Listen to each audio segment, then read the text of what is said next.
Some doors were closed from the outside.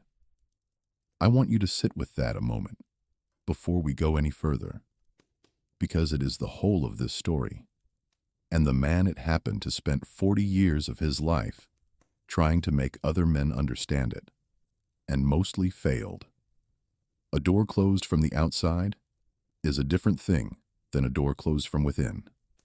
A man closes a door from the inside to keep the cold out, to keep himself in, to be private. But a door barred from the outside, a heavy door, a door it took work to close and work to keep closed, that door tells you something plain.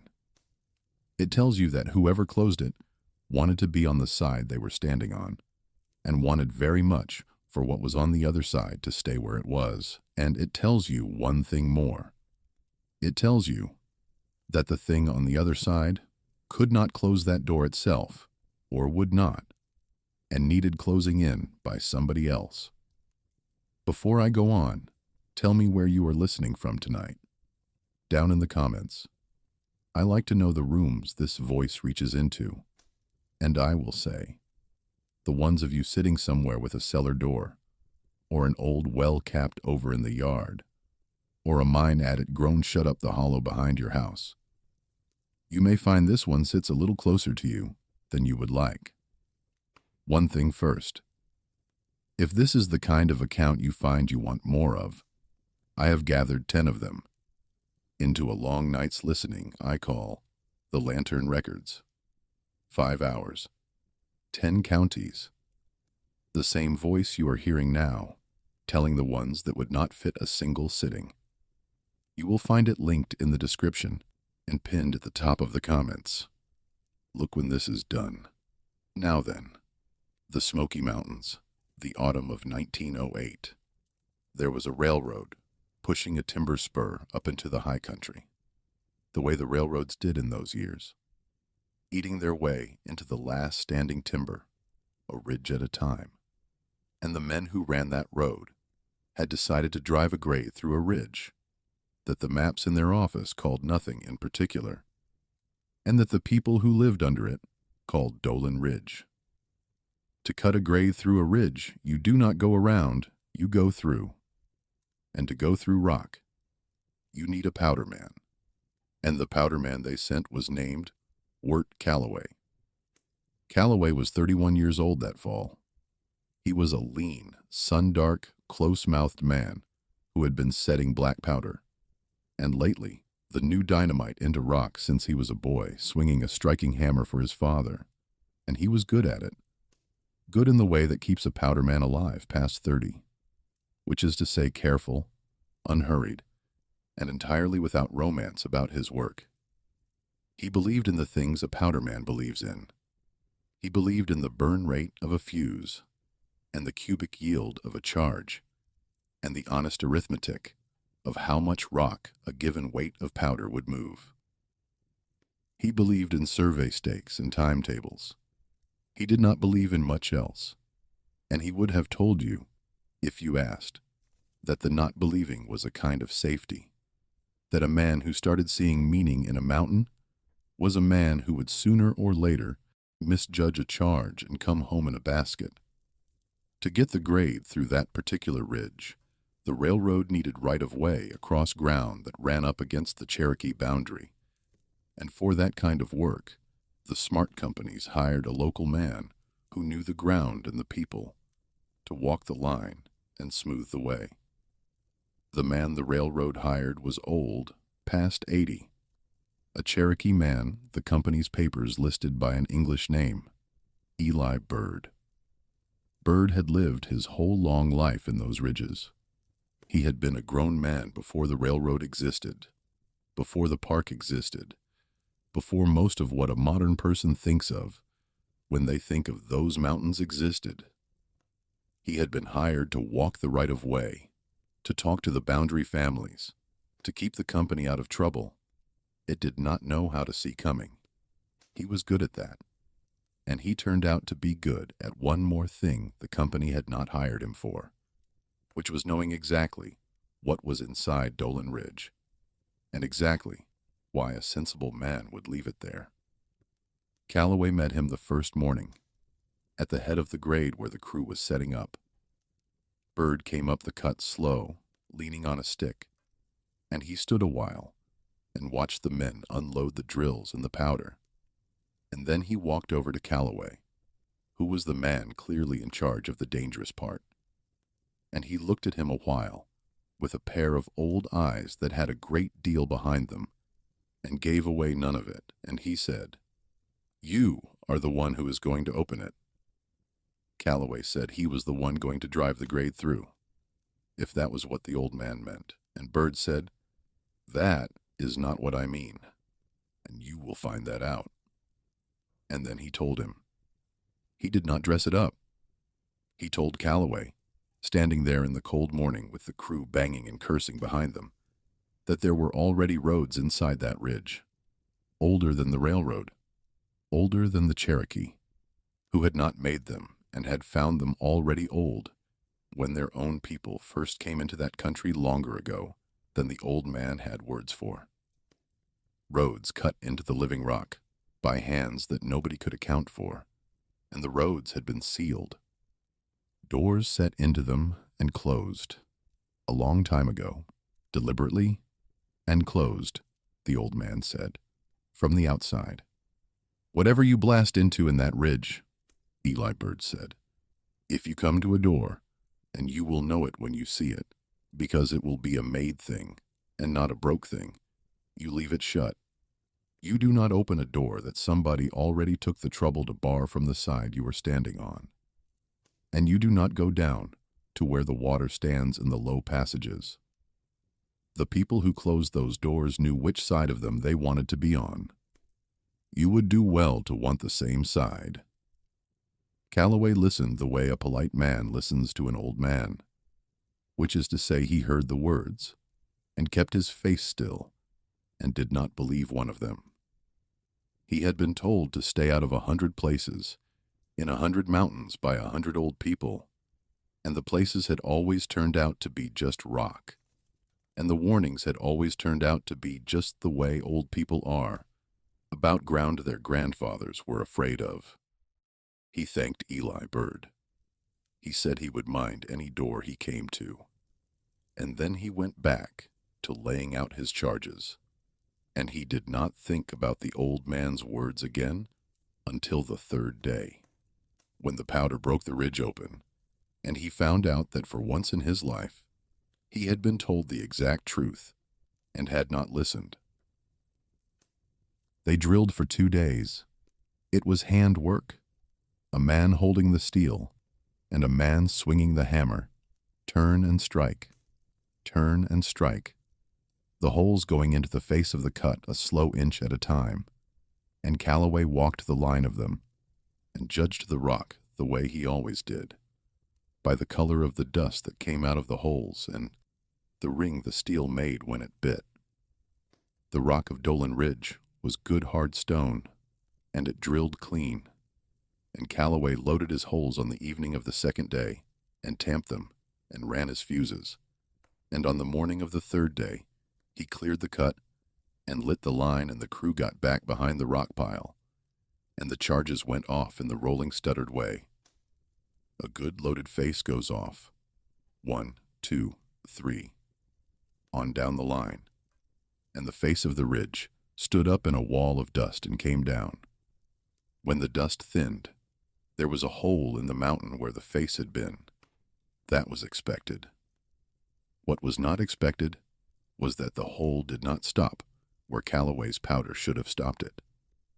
His charges had been set to bring down a face of rock, perhaps 8 feet deep. Behind that 8 feet, there should have been more of the same hard stone, the inside of the ridge, solid. Instead, behind the broken rock, there was a dark opening, and a cold draft of air came out of it that was not cold at all. That was, Calloway realized, as he stood there with the dust settling on him, faintly warm, and carried on it a smell of deep stone and standing water, and something else, old and mineral and clean, that he had no name for. He thought at first that they had broken into a cave. It happens. Blasting in mountain rock, you open a natural void, a solution cavity, and Calloway had done it before, and it had never meant anything but a delay. So he took a lantern, and he went up over the rubble to look, the way a powder man does, to see what his shot had opened. And he stood at the mouth of it, and he held the lantern up, and he did not, for a moment, understand what he was looking at, because it did not fit anything in his head. It was a passage. It ran back into the ridge, level and straight, farther than his lantern would throw. And it was not a cave. The walls of it were stone, the same hard stone of the ridge, but the stone had been cut, dressed, squared and fitted, the joints between the blocks so close he could not have slid a knife blade into them, the whole of it laid up with a craft that Calloway, who had spent his life around stone, and the men who worked it, knew at one glance no crew he had ever seen could match. Not with a year and every tool on the wagon. The work did not match the workers. He stood there a long time with that thought, because there was no good place to put it. Somebody had cut a road through the inside of that ridge, a finished, fitted, mortarless stone road, and then somebody had sealed the end of it up with 8 feet of natural rock, and the mountain had grown around the seal and held it. For how long Calloway could not begin to guess, until his powder had opened it again to the air, and the warmth kept coming out of it. That was the thing his mind kept snagging on, standing there. Rock that deep is cool. It is the same cool the year round. The cool of the deep earth. Every powder man knows the feel of it. This rock breathed warm, not hot. Warm like the warmth that comes off a big animal, like the warmth off the flank of a horse in a cold barn. And under the warmth, very faint, the smallest trembling in the air that might have been a draft, and might have been something a long way down that wide passage, moving, slow and large. Eli Bird had come up to the cut. Calloway did not hear him come. He just became aware that the old man was standing beside him, at the mouth of the broken seal, looking into the dressed stone passage, and that all the give had gone out of the old man's face, and he was as still as the rock.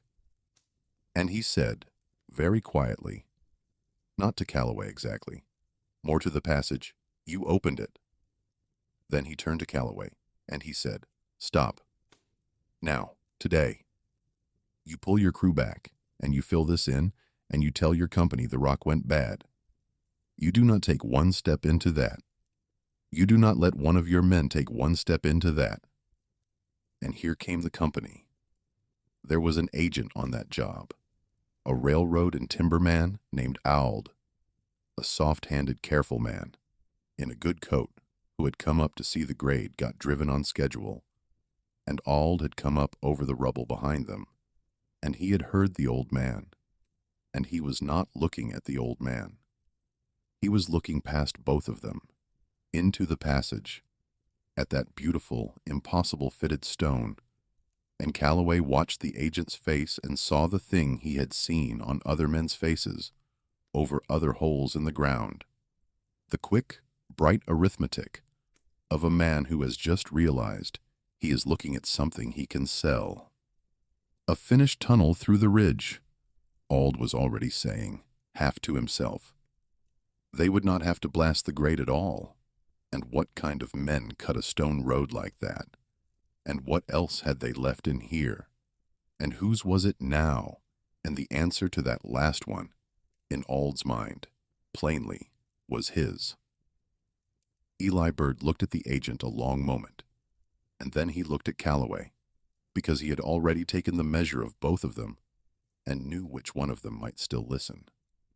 And he said the rule again, plain, the way you would say a thing to a child you needed to keep out of a fire.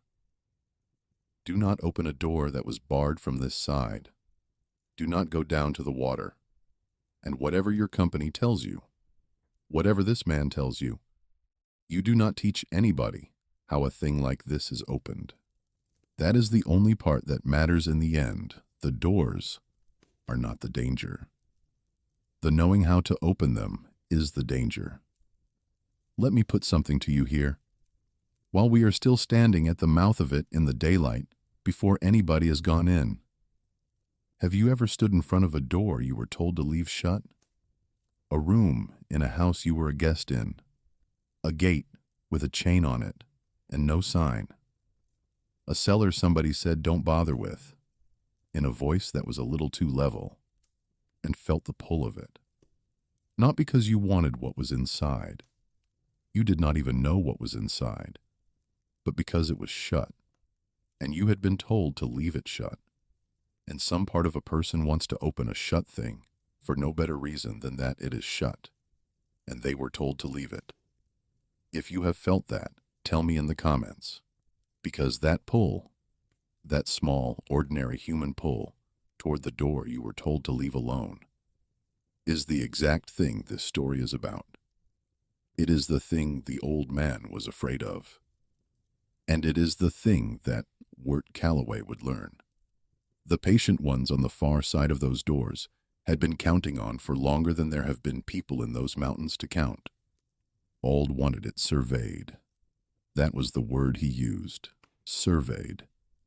The careful word a careful man uses, when what he means is, he wants to know what is in there to be had.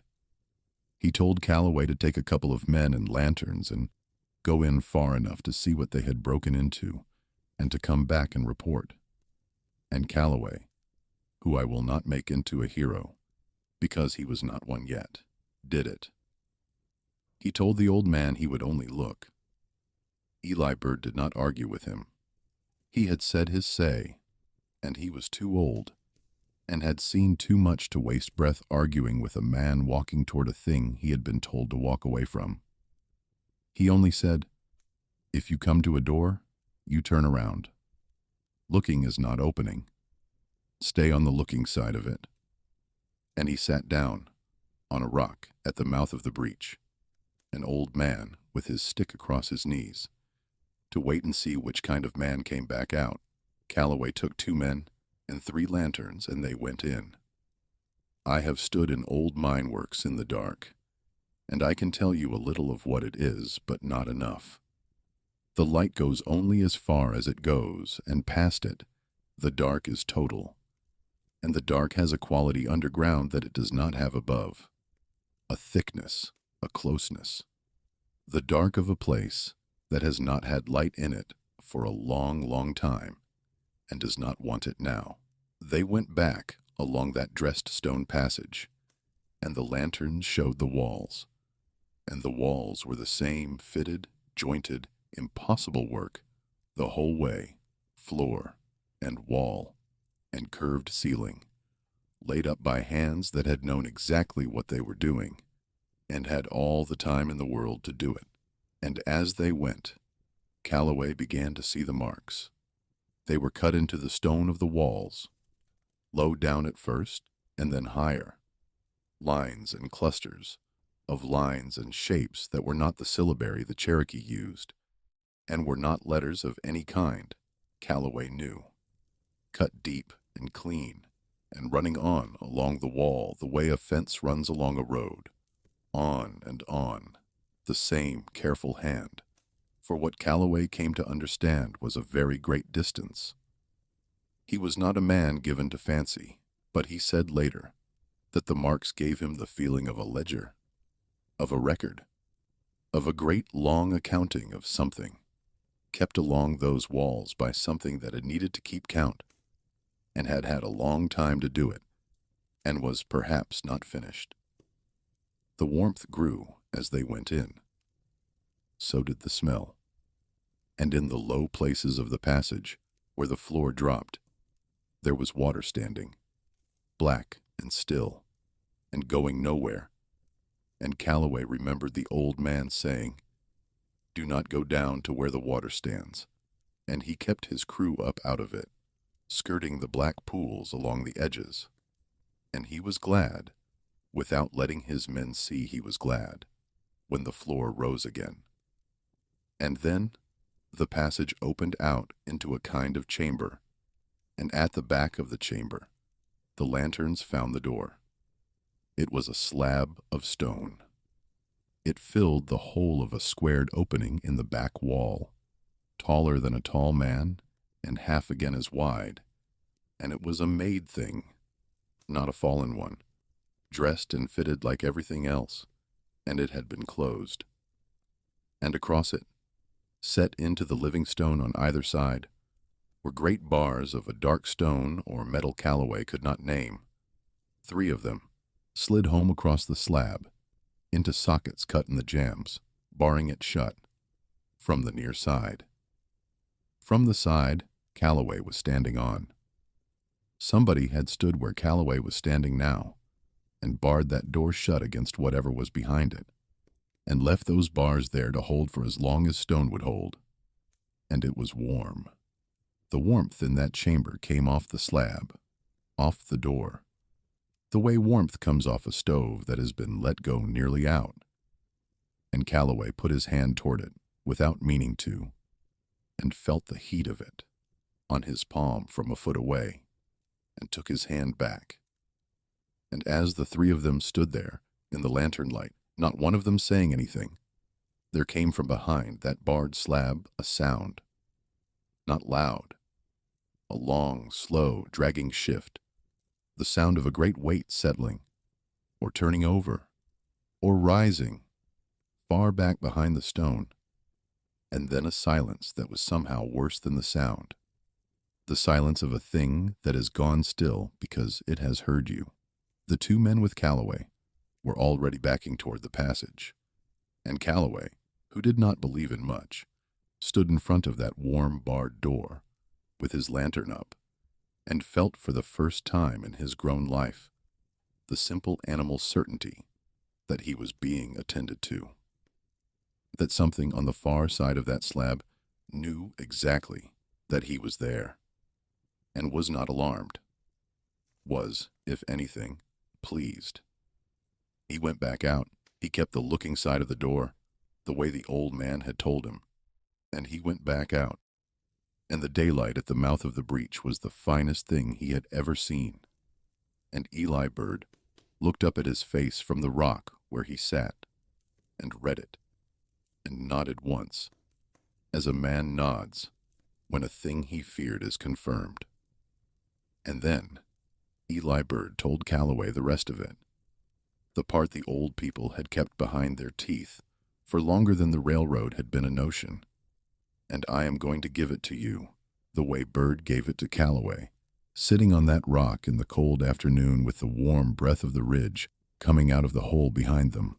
The ones who cut those roads, Bird said, were here before the Cherokee, who had not made them, before the people the Cherokee had found when they came, who had not made them either, and who had been as afraid of them as anyone. The builders had been here in a time before this time, and they had cut their roads through the mountains, and then something had happened that the account did not name, and they had not left. People say they left, Bird said, because left is a thing the mind can hold. They did not leave. They were closed in. The roads were sealed, door by door, by the people who came after. The doors barred from the outside. The builders shut down into the deep roads below the water, and the mountains were let grow over the seals, and the knowing of where they were and how they had been closed was kept and passed down and kept quiet, and that keeping quiet was the whole of the work, generation on generation, the one job that mattered, which was to make sure nobody ever opened what had been so carefully closed. They do not die, Bird said. That is the thing your people cannot hold, so they will not believe it, and not believing it is how your people keep walking into it. They do not die, and they do not starve, and they are not in any hurry, because hurry is a thing that belongs to creatures that die, and they are past that. They wait. They have waited longer than you have a number for, and they do not hunt, and they do not chase, and they will not come through that door, because they cannot open it from their side. The bars are on this side. That is the whole point of the bars. They wait for a living hand to come and open it for them. And the living hand always comes in the end, because a barred door is a question, and your people cannot leave a question alone. Let me stop here a moment, because this is the place to do it. If you have come this far down into it with me, then you and I keep the kind of company that suits each other, and I would be glad to keep you longer. If you are not yet following along, do that now, so the next dark night I light a fire like this one, you will be at it. And I will say the other thing plain, because it keeps happening.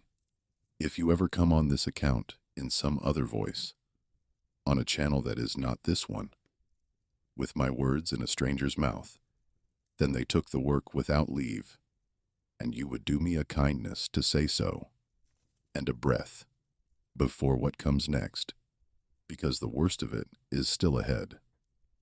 There are 10 more of these in the Lantern records. The same slow kind of trouble I am telling you now, 5 hours of it. In the description and pinned at the top of the comments. Go and find it after. For now, let me take you back to that breach in the ridge, and to the company man Auld, who had heard exactly none of the old man's account, or had heard it, and filed it under the heading of things old men say, and who had already made up his mind that the barred door at the back of that chamber was the front door of his fortune, and who gave the order, the next morning, to take the bars off. Eli Bird did not come up to the cut that next morning.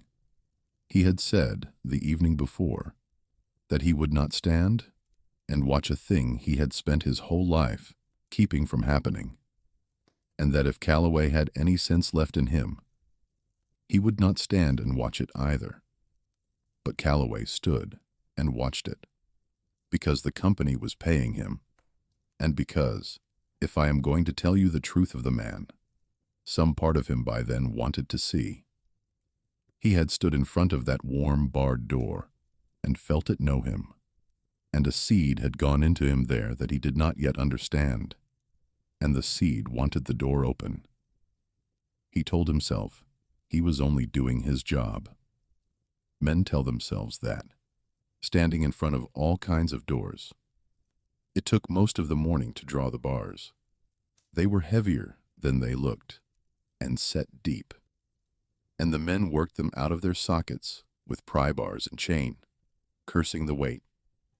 And Calloway noticed, in the way he noticed things about rock and iron, that the bars showed no rust and no age, that they came out of their sockets as clean as if they had been set the week before, though the seal over the passage had held, by every sign, for longer than there had been a written word in that country.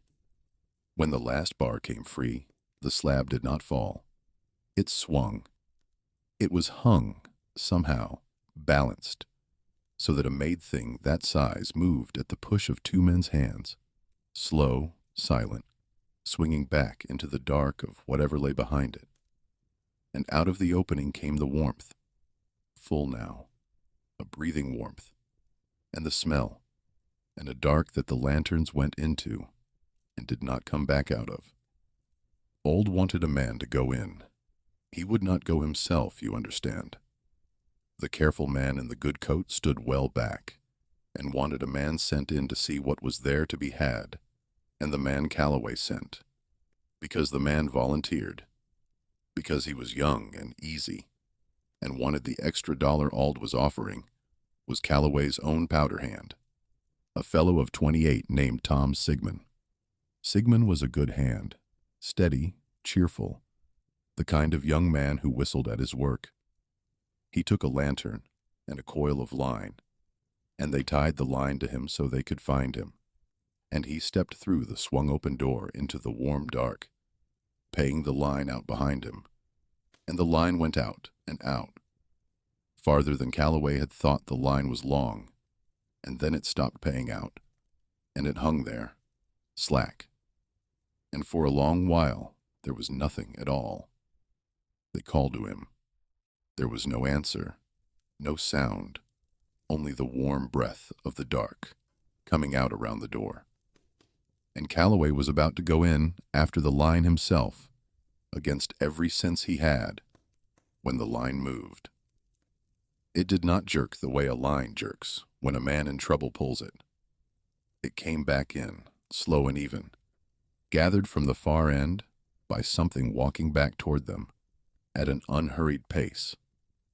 And Tom Sigmund came back out through the door into the lantern light, on his own 2 feet, whole, unmarked, holding his lantern, and the men let out their breath, and all stepped forward to ask him what he had seen. And then they all stopped, because it was not Tom Sigmund. It was his body, and his face, and his clothes, and his lantern, and he answered to his name when Calloway said it, and he could tell you he was Tom Sigmund, and where he was from, and the names of his brothers, but it was not him. Calloway said after that the first thing he marked was that Sigmund was not whistling and never whistled again, and that seems a small thing until you understand that the absence of a man's whole life, of small habits, all at once, is one of the most frightening things you will ever stand next to.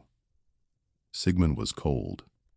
A man comes out of a warm place warm, and Sigmund had gone into the warmest dark any of them had ever felt, and come out cold, cold to the touch. His hand, when Calloway gripped it, cold as creekstone, and it stayed cold the rest of the short while Calloway knew him. He did not rest.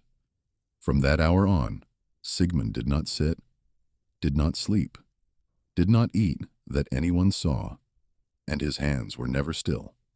They were always moving, working, wanting, closing on the haft of a tool when there was a tool, and on nothing when there was not. And he talked, low and steady and pleasant, about the work. There was so much work to do, Sigmund said. There were doors down below the water that wanted opening. There were so many doors, and they had been shut so long, and it was a shame. It was a waste.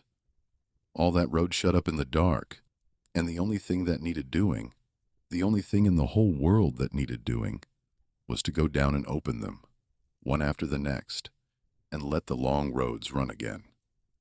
He said it the way a man talks about a thing he loves.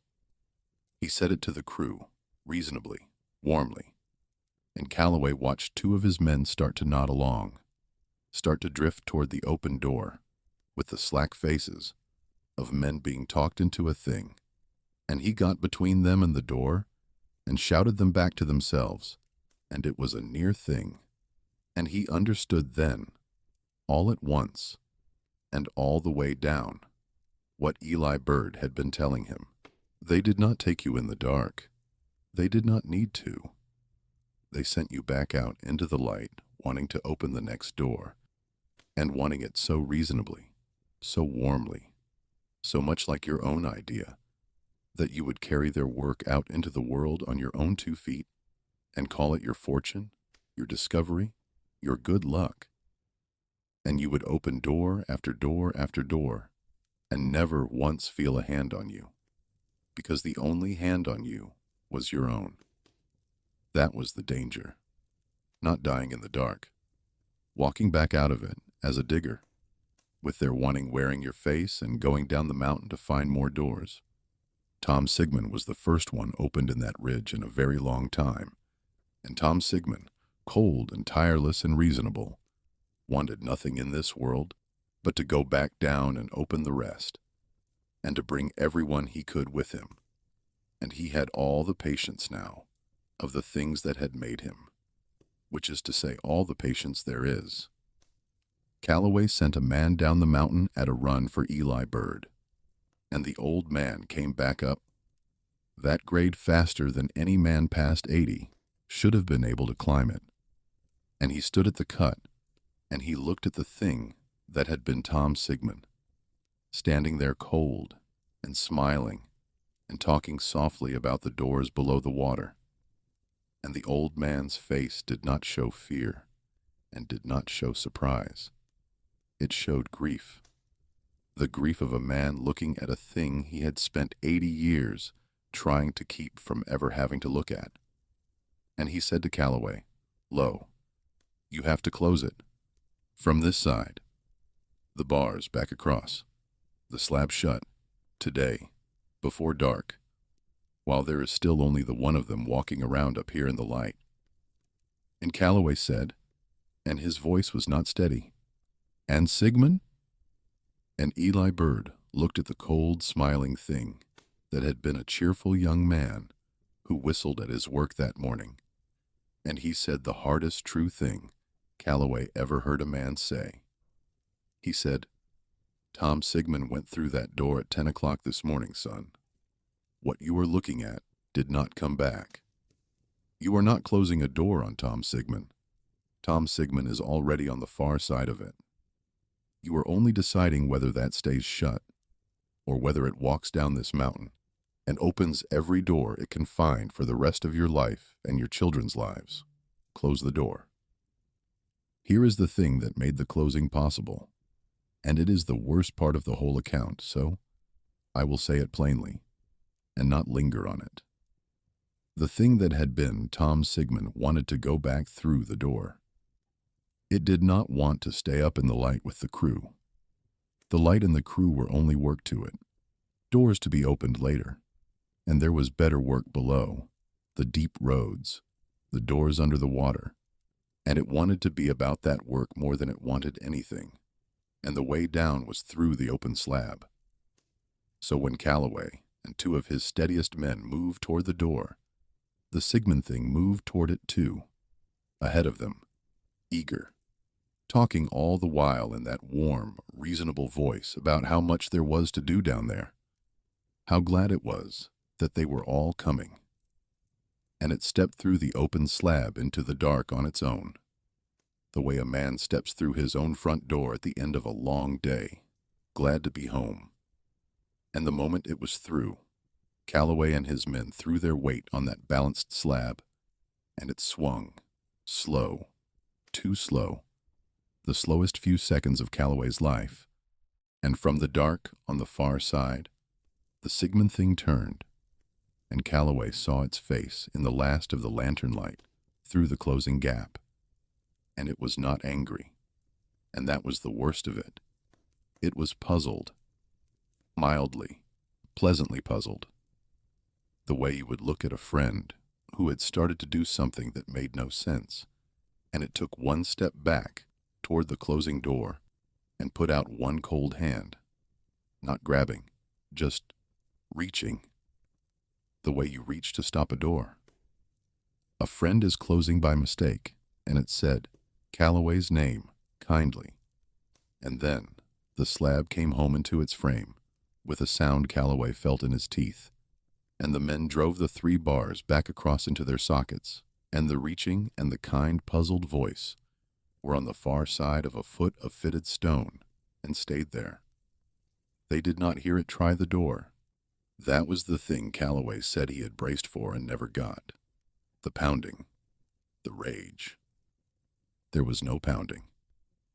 There was only, after a moment, on the far side of the slab, the sound of something turning away, unhurried, and going back down toward the deeper work, because it had all the time there was, and a barred door is only a question that has not been answered yet, and it could afford to wait for the next hand. They piled the rubble back.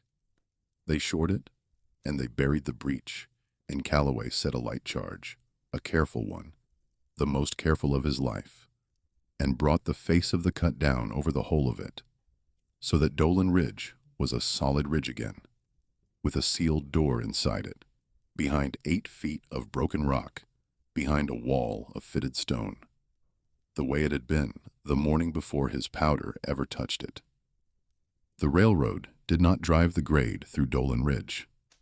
Calloway told the company the rock had gone bad, unstable, that they would lose men trying to hold a bore through it, and Ald who had stood well back the whole time and had not gone near the door himself, and had watched a cheerful young man turn into a cold, smiling thing that wanted to lead them all underground, did not argue. Ald wrote it up as bad rock.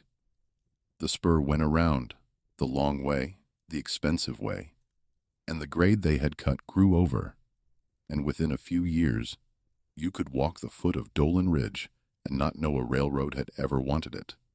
That is mostly how these things end in the record. Bad rock. Route abandoned. A few lines in a company ledger. Nobody writes down the rest.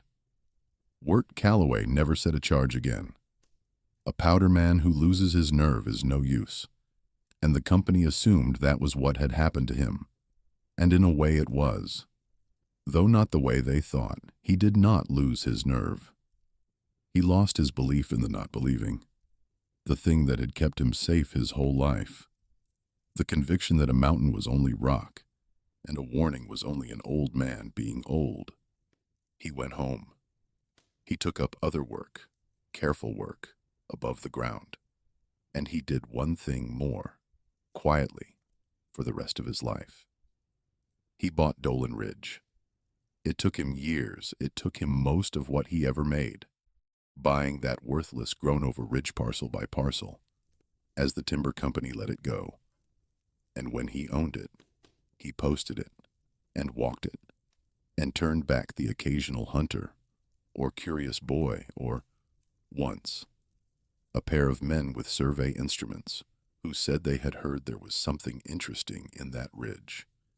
And Calloway sent them off his land, with a shotgun across his arm, and a look on his face that they did not argue with. He was keeping the door.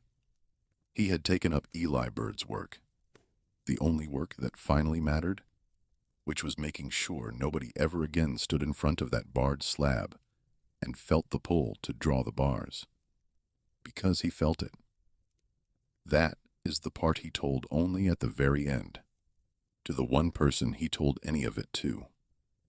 He had stood close to that open door. He had felt it know him, and the wanting had gone into him there, the same seed that had gone into Tom Sigmund, only Sigmund had walked all the way through, and Calloway had only stood at the threshold. And so for Calloway, it was not a command. It was only a pull, a small, steady pull that never left him for 40 years. On warm nights, he said, the warm, still nights, in the late summer, when the air sat heavy in the hollows, he would feel it strongest, the wanting to take up a tool, any tool, and go open something, dig into a bank, pull the boards off a capped well, draw a bar. He had no business drawing, and he would sit on his porch with his hands flat on his knees and make them stay there until it passed. It always passed. It always came back. He kept his hands still for 40 years, and that, he said, was the whole of his life's work. Sitting still on warm nights, and he counted it well spent. Eli Bird died the winter after they closed the door. He was past 80, and it was his time. And before he went, he sat with Calloway one evening and told him the thing he most needed him to know, which was that closing the door was not the same as ending it. You did not kill anything up there, the old man said. You cannot. That was never the work. The work is the bar across the door, and the bar has to be kept, and the keeping never ends. It only gets handed on. I kept it from my grandfather's time to yours. Now it is yours. You will hand it to somebody before you go. You will know who, and you will tell them what I am telling you. The door is shut. The door is not gone. It is shut, and shut is a thing that has to be done again every day, by somebody choosing, every day, not to open it. And Calloway kept it, and at the end of his life, he handed it on, the ridge and the rule both, to somebody he judged could hold it, and that person is keeping it now, and I am not going to tell you who, or exactly where Dolan Ridge is, for reasons I hope by now are plain. So that is the story. And I will leave you with the thing the old man left Calloway, because I have not been able to put it down since I first heard it. Some doors were closed from the outside, by people who knew which side they wanted to be on. And the danger of a door like that was never what was behind it, because what was behind it could not reach you, could not chase you, could not open the way. The danger of a door like that is you, the hand that wants to draw the bar, the part of a person that cannot let a shut thing stay shut, that hears leave it alone and feels the pull, that calls the opening discovery and fortune and progress and its own good idea, and never feels the cold patient thing on the far side guiding the hand, because the cold patient thing is in no hurry and is content to wait however long it takes for one more hand to come along that cannot leave the door shut. Tell me, before you go, is there a place near you, a door, a gate, a capped shaft, a room, that you were told plainly to leave alone, and were never told why? Tell me in the comments, and then, whatever else you do, leave it alone. And if a story like this is one you would want the whole long evening of, The Lantern Records is waiting in the description and pinned at the top of the comments. 10 more of them. 5 hours of the dark. Some doors were closed from the outside. Leave them. The ones who closed them knew which side they wanted to be on. You want the same side, and I will see you for the next one.